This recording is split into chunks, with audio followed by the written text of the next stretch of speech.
Up 2009. Drop Off. You put Up in the Drop Off. That's interesting. A.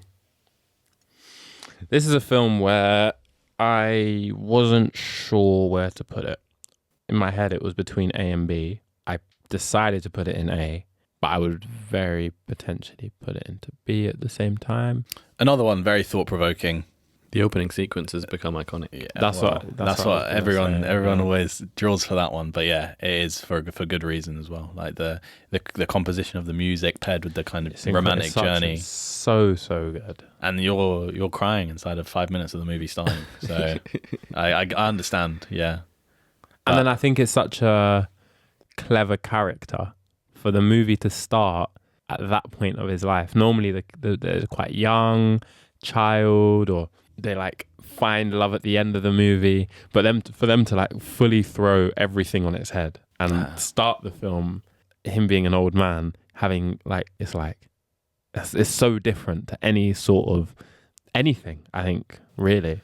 What we also get is his whole life as well. Like within the first 5 minutes, we do get the chance to kind of grow with him and like get to that point where we know that he's been through a lot. And it also shows that as much as you could have gone through the first 70 years of your life, there's still so much you can experience in the later parts of your life, and so much you can learn, and so much you can kind of learn from different. Like he learns so much from what's his name, Russell. From Russell, he does. He does. He absolutely does. And that's like towards the end of his life. Yeah, he gets taught major lessons. So that's a fantastic point, man. Honestly, yeah.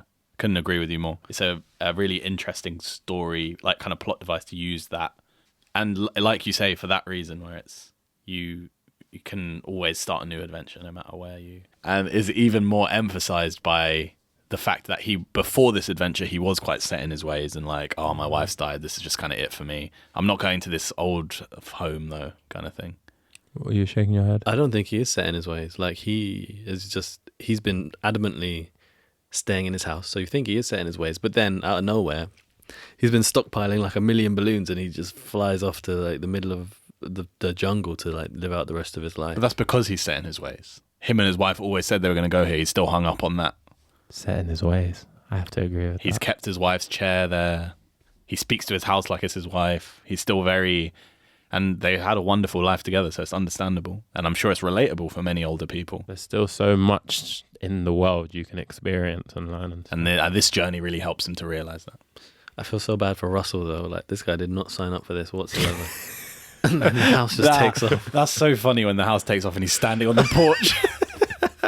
And then Carl has to let him in. Like, he can't leave him out there. I mean, he says no and he shuts the door and then he's like, oh, that's a bit much.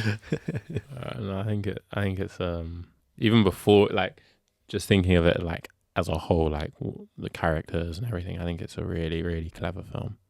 Very smart, very original, as we say Pixar do so well. It is, and it's a great film. But again, for me, I felt like I had to put one in the drop off. And if just out of my personal preference, I love all of the other movies so much. Bug's Life above this? Yeah. Wow. Really? Yeah. But Up is great. I'm not saying throw it in the trash like you, but yeah. So what? A or B? I'd be open to a B. Tyler? Yeah, I'm willing to. I'm happy to put it in B.